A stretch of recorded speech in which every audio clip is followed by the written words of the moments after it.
Bonjour à tous, c'est Nelly d'Énergie Soins Divins et de Lily Vizen. J'espère que vous allez bien. Namasté. Allez, aujourd'hui, je vais vous parler d'une famille d'âmes particulières avec lesquelles je travaille. C'est la famille des passeurs d'âmes.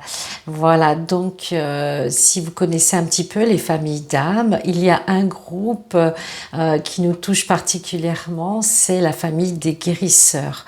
Il y a beaucoup de personnes qui pensent qu'ils font partie de la famille des guérisseurs et même si cela est juste, ce n'est pas une indication très précise. C'est-à-dire que beaucoup de personnes peuvent être dans ce groupe, mais dans ce groupe, au sein de ce groupe, il y a différentes familles, dont les maîtres, les guerriers guérisseurs, les chamans, les passeurs d'âmes, les alchimistes fées, etc. Donc aujourd'hui, on va parler des passeurs d'âmes parce que c'est un sujet assez important, assez vaste aussi. Les passeurs d'âmes, donc, ce sont des guérisseurs, mais ils ne sont pas forcément faits, ou tout au moins leur mission n'est pas de forcément faire des soins. Le soin, eux, c'est de libérer, leur fonction, c'est de libérer les âmes errantes, les défunts qui sont restés bloqués entre deux plans, ou aussi de nettoyer les lieux, les maisons, s'il y a des bas astrales, s'il y a ce qu'on appelle des fantômes, ce qu'on appelait des âmes errantes, ce qu'on appelait aussi des spectres, les porteurs geist, vous voyez, tous ces phénomènes un petit peu étranges dans les vieilles bâtisses, dans les vieux châteaux, les vieilles maisons, eh bien, c'est les passeurs d'âmes qui viennent faire un nettoyage des lieux. Ça peut être la maison, ça peut être le terrain, ça peut être un endroit professionnel, etc., un appartement, pourquoi pas, même dans une voiture. À partir du moment où il y a de l'énergie, où il y a du vivant, il y a aussi des morts. Voilà, donc ces passeurs d'âmes, eh bien c'est une mission particulière, c'est-à-dire que souvent, depuis l'enfance, ils voient les entités, ils voient les âmes errantes, ils voient les défunts, ils communiquent avec des défunts, de leur famille ou pas, et c'est un dialogue qui se fait petit à petit. Alors souvent, quand on est jeune, eh bien, ils en ont peur, ils sont un petit peu intrigués de voir ces défunts, tous ces morts. Eh bien, c'est un apprentissage, et souvent les passeurs d'âmes, eh bien, apprennent au fur et à mesure de leur incarnation, de leur karma, des karmas successifs. Ils prennent de l'expérience, ils prennent des enseignements de leur guide aussi, bien sûr. Et souvent, cette vocation, cette mission se déclenche sur le tard, vers la quarantaine. Pourquoi? Parce que justement, il faut savoir se protéger, il faut savoir distinguer les énergies négatives, les énergies positives, parce qu'il y a des entités qui sont vraiment positives et d'autres qui sont négatives. Et il faut aussi souvent qu'ils sachent se protéger et couper les liens après. C'est pas toujours évident si on le fait vraiment par instinct, parce que on sait le faire instinctivement, on a reçu des codes. Souvent, on peut se retrouver avec des entités collées à nous et c'est pas sympa du tout.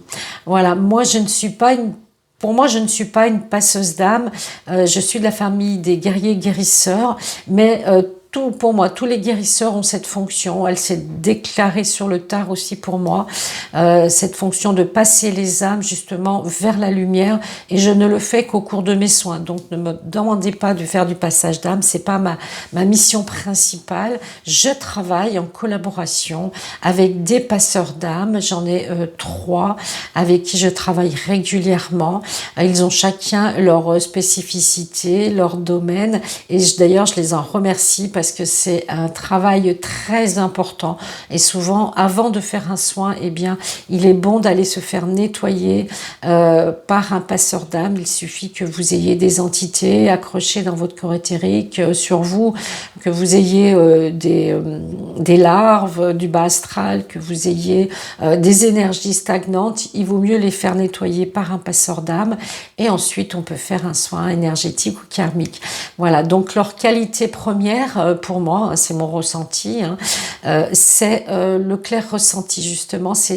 Ils ont cette vision interne, cette sensation quand ils rentrent dans un lieu, ils ressentent si l'énergie est chargée, où elles sont ces âmes errantes, où elles sont, dans quelle pièce dans la maison, dans quel angle de pièce, même dans un placard, etc. Ils ont ce clair ressenti, cette intuition, et en même temps, par leur troisième œil, eh bien, ils voient, la plupart du temps, ils voient ces âmes errantes, ces âmes perdues. Ces âmes sont perdues entre deux plans. Pourquoi?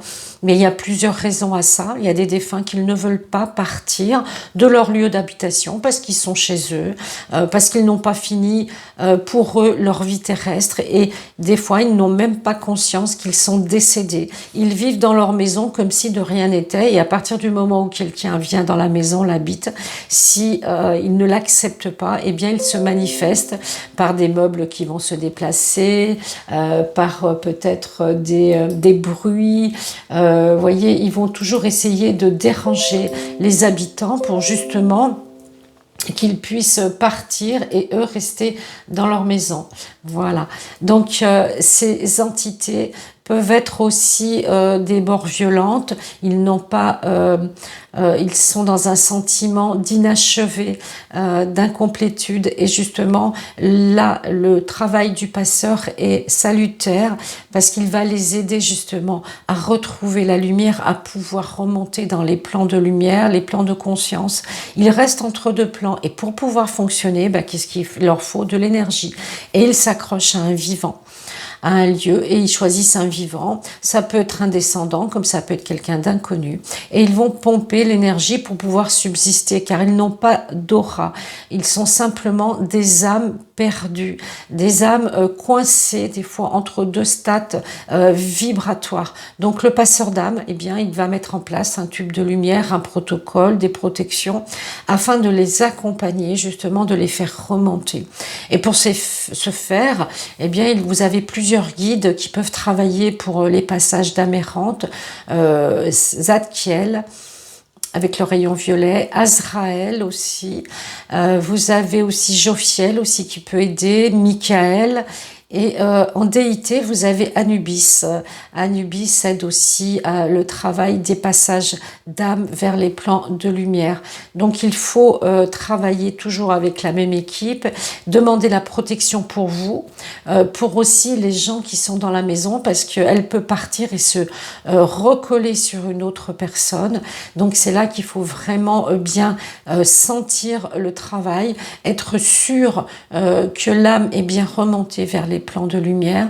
Des fois, il faut entamer un dialogue avec cette âme, lui expliquer sa situation, lui expliquer qu'elle va être délivrée, qu'elle va être libérée, qu'elle va aller au jardin des âmes, retrouver la paix intérieure et pouvoir justement se reconstruire, pouvoir un petit peu reprendre une énergie, et puis après, bien sûr, si elle le souhaite, pouvoir se réincarner à nouveau.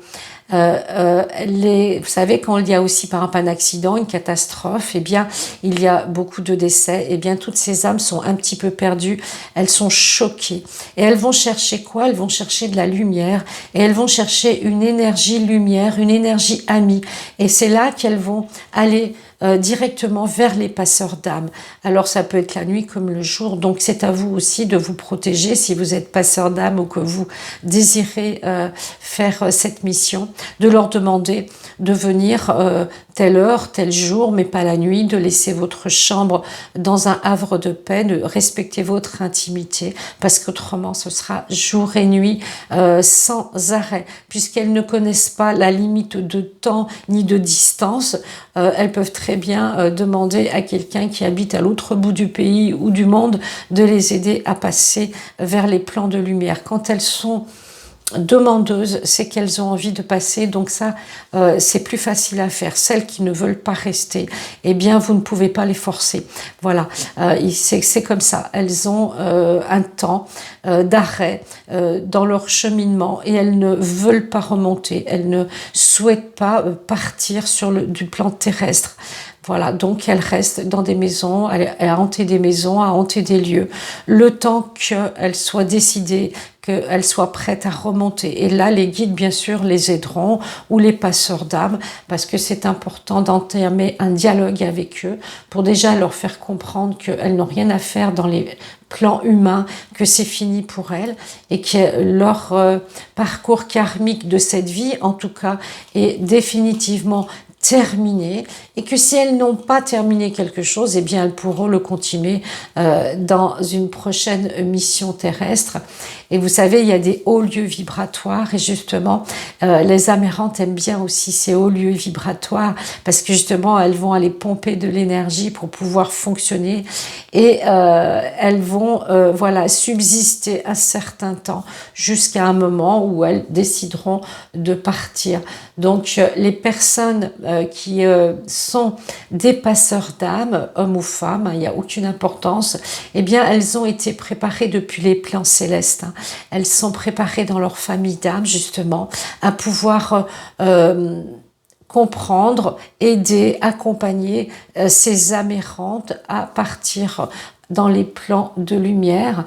Et donc c'est des personnes qui sont des vieilles âmes, des âmes anciennes, qui ont accumulé beaucoup de karma, beaucoup d'expériences de vie passée, et c'est ce qui leur permet d'être à l'aise avec cette mission. C'est une vocation, hein, c'est pas tout le monde qui veut le faire.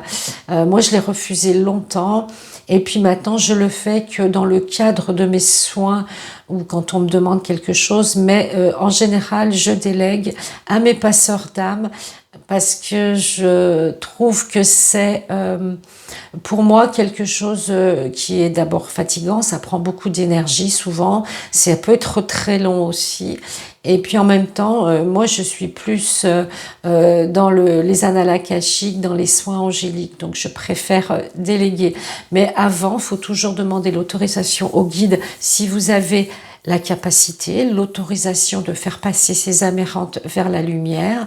Si c'est OK, eh bien, vous avez un protocole, des décrets pour le faire, faites-le. N'oubliez pas à la fin de couper les liens, de vous nettoyer et de faire vraiment un bel ancrage avant. Et puis après, vous faites la flamme violette. Vous pouvez faire ma méditation de la flamme violette pour nettoyer le corps éthérique. Et donc, souvent les défunts qui sont des amérantes, eh bien, elles n'avaient pas forcément un lien particulier avec les personnes qu'elles squattent actuellement. C'est simplement qu'elles cherchent quelqu'un qui est haut en énergie, qui a une belle lumière et qui pourra les nourrir. Donc, elles ne représentent pas de dangerosité, hein, ces âmes-là, en tout cas. Après, il y en a qui sont beaucoup plus virulentes, beaucoup plus toxiques. Là, je vous conseille soit de le faire par quelqu'un. Et si vraiment c'est quelque chose de lourd, que ça appelle vraiment, vous sentez une énergie proche de la magie noire, etc. Il y a des envoûtements, hein, ça existe encore malheureusement. Et bien là, ne vous improvisez pas passeur d'âme ou exorciste. Là, il y a des prêtres exorcistes, il y a des personnes qui pratiquent les exorcismes, mais vraiment, ce sont des cas très rares et extrême. Donc voilà, je me devais de vous en parler, mais c'est vraiment quelque chose qui n'existe que très rarement. Donc tout le monde connaît les légendes des châteaux hantés, des lieux hantés, et ça peut être aussi du bas astral. C'est une énergie plombante, il s'est passé des catastrophes, il s'est passé des assassinats dans un lieu, les anciens châteaux, etc. Donc ces lieux doivent être purifiés, doivent être nettoyés, pas des passeurs d'âme. Éventuellement, les chamans aussi le font. C'est à vous de voir. Et puis, ces entités sont souvent... elles demandent, elles aiment qu'on les aide, et c'est pour ça qu'elles recherchent la lumière, les personnes qui sont énergétiquement dans la lumière. Donc si vous les voyez depuis longtemps, si vous les percevez, si vous les ressentez, dans une maison il y a tout le temps des entités, même une maison neuve, il y a toujours des entités, mais souvent elles sont amies, il n'y a pas de souci avec. Après, vous pouvez toujours brûler la sauge, le palo santo, mettre du sel dans la maison régulièrement pour nettoyer, et après bien sûr vous ouvrez les fenêtres en grand pour laisser partir. Mais si vous sentez qu'il y a un malaise, que les gens sont énervés dans la maison, que c'est pas comme d'habitude, c'est que la maison a besoin d'un nettoyage, donc faites appel à un passeur, il vous le fera. C'est assez rapide, hein, il n'y a pas du tout de problème avec ça. Et puis les hautes fréquences, eh bien elles restent toujours hors d'atteinte pour les forces de l'ombre. Donc dites-vous bien, quand vous êtes dans la lumière, que vous faites des choses dans la bienveillance, eh bien il y a peu de chances que vous soyez attaqué, à part si vous êtes entouré peut-être d'eau, de veines d'eau dans votre maison ou de personnes toxiques autour de vous. Là, il faut mettre en place des protections simplement pour que ça passe autour de vous, que ça ne vous atteigne pas. Voilà. Donc, il y a des décrets, bien sûr, pour se nettoyer. Je vais vous en donner un. Voilà. Donc, moi, je vous dis, je travaille beaucoup avec Zadkiel, Saint-Germain, Azraël, Jophiel, Anubis et Michael pour couper les liens. Voilà, on peut dire, je remercie mes êtres de lumière, mes guides, pour toute l'aide qu'ils m'apportent, pour l'accomplissement de mes actions et pour toutes mes purifications. Je demande un nettoyage complet, total, de tous mes corps physiques, énergétiques, subtils, ainsi que de mon aura. Je demande une protection permanente pour toutes mes actions au quotidien. Que ceci se réalise maintenant pour mon bien, celui des autres et celui de l'univers. Namasté. C'est un décret de nettoyage. C'est pas un décret pour faire passer les âmes errantes. Je préfère vous donner un décret soft pour vous nettoyer. Et comme je vous disais, soyez toujours dans la lumière, dans le cœur. Vous ne serez pas ou très très peu attaqué. Et faites du nettoyage régulièrement dans votre pièce de soins, bien sûr dans votre maison, votre ordinateur, votre tablette, votre téléphone. Vous demandez un nettoyage complet de tous vos outils professionnels et personnels régulièrement. Ça permettra justement de protéger, et vous pouvez toujours isoler avec une coque éthérique de protection chaque objet, chaque pièce de la maison, et puis au bout de 30 jours, vous prenez cette coque dans vos mains éthériques et vous la jetez, vous la donnez à Gaïa pour qu'elle transmute en lumière pur amour. Voilà, j'espère que cette vidéo vous a plu. N'hésitez pas à vous abonner, à liker. Je répondrai s'il y a des commentaires avec des petits cœurs ou plus si j'ai le temps. Je vous remercie infiniment. Gratitude.